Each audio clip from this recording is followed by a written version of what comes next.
যিনি সৃষ্টিকর্তা, যিনি ঈশ্বর, যিনি এই পৃথিবীর মালিক, সৃষ্টি করেছেন এই জাগতিক যা আছে সব কিছু, তিনি কি ভুল ভবিষ্যৎবাণী করতে পারেন?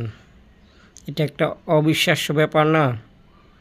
আসুন দেখি খ্রিস্টানদের প্রধান ধর্মীয় গ্রন্থ বাইবেলে কি বলে।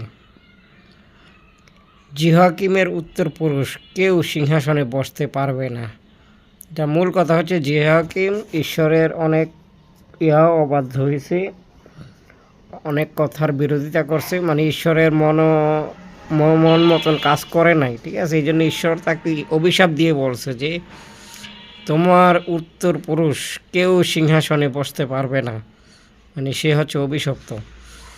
আমরা যদি দেখি রাজা বলি 24:6, সেখানে বলা হচ্ছে কি জানেন, জিহোয়াকিমের পরে তার পুত্র জিহোয়াকিন নতুন রাজা হলেন।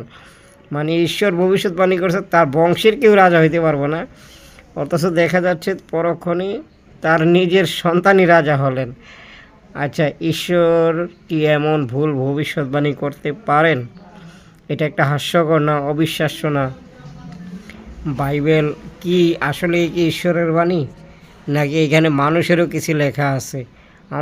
আমি তো বিশ্বাস করতে চাই না যে ঈশ্বর কখনো ভুল ভবিষ্যৎবাণী করতে পারেন।